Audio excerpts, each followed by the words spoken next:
ગુજરાત રાજ્યના રાજ્યપાલ આચાર્ય દેવવ્રતજીના માર્ગદર્શન હેઠળ ગુજરાતનો તાત પ્રાકૃતિક ખેતી તરફ વળ્યો છે, જેના પરિણામે આ પદ્ધતિ સાથે સંકળાયેલા ખેડૂતો આજે લગભગ અડધા ખર્ચે સારી એવી ખેત પેદાશ મેળવી રહ્યા છે. વિશેષમાં મૂલ્યવર્ધન ખેતી એ જ આજના સમયની માંગ હોય. ખેડૂતો સમજદારીપૂર્વક જાતે જ પોતાના ખેત પેદાશોમાંથી પ્રોડક્ટ તૈયાર કરી વધારાની આવક મેળવી રહ્યા છે. ત્યારે જુઓ અમારો ખાસ અહેવાલ. જય સ્વામિનારાયણ, જય ગૌ માતા. શ્રી હરિકૃષ્ણ પ્રાકૃતિક ફાર્મ, ગામ સરદાર, તાલુકો જિલ્લો રાજકોટ. મારું નામ અંકિતભાઈ વસરામભાઈ ઢાકેચા. Mobile number 9685746890.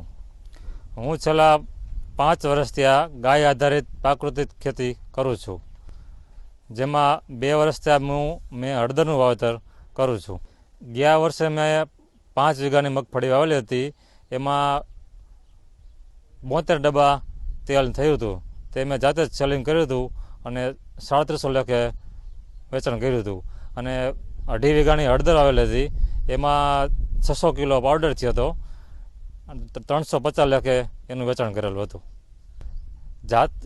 યાર્ડમાં માર્કેટ યાર્ડમાં વેચી તો ટેકાના ભાવમાં જાય. 1150 ભાવ હતો ગયા વર્ષે. તો એમાં પૂરું આપણને મૂલ્યવર્ધન ભાવ પૂરા મળે નહીં. જાતે આપણે પ્રોસેસ કરીને તેલ બનાવીને વેચી તો એમાં સારું રહીએ. હળદર એ બાગાયતમાં ગણવામાં આવે છે, શાકભાજીમાં ગણવામાં આવે છે. હળદરમાં આપણે પ્રાકૃતિક ખેતીમાં જે ખેડૂતો બકાલું કરતા હોય એને હેક્ટરે 20,000 રૂપિયા સહાય મળે છે. એમાં મેં પણ અરજી કરેલી હતી. ગયા વર્ષે મારે 2.5 વીઘાની હતી. એમાં મને 8,000 રૂપિયા સહાય મળી હતી. અને હળદરની પ્રોસેસિંગ માટે પણ બાગાયતમાં અરજી કરી હતી. મેં ગયા વર્ષે મશીનરીમાં મને બાગાયત ખાતા દ્વારા મશીનરીમાં 50% સબસિડી મળેલી હતી. અને આત્મા પ્રોજેક્ટ દ્વારા મને જીવામૃત બનાવવા માટે એના 5%માં સબસિડી પણ મળેલ છે. પ્રાકૃતિક ખેતી કરવા માટે અમે પહેલાં જે પરંપરાગત ખેતી કરતા હતા, વધારે એમાં અમે કપાસનું વાવેતર કરતા હતા. કપાસમાં ઉત્પાદન સારું જતું હતું. 40 મણ 42 મણ કપાસ થતો હતો. પણ 2017થી જ્યારે આ ગુલાબી ઈયળનો એટેક આવવા માંડ્યો ત્યારથી ઉત્પાદન ઘટવા માંડ્યું. ત્યાર પછી અમે 4-5 ખેડૂતો જે પ્રાકૃતિક ખેતી કરતા હતા, જે જાતે માલ વેચતા હતા, એની અમે મુલાકાત લીધી, માહિતી લીધી.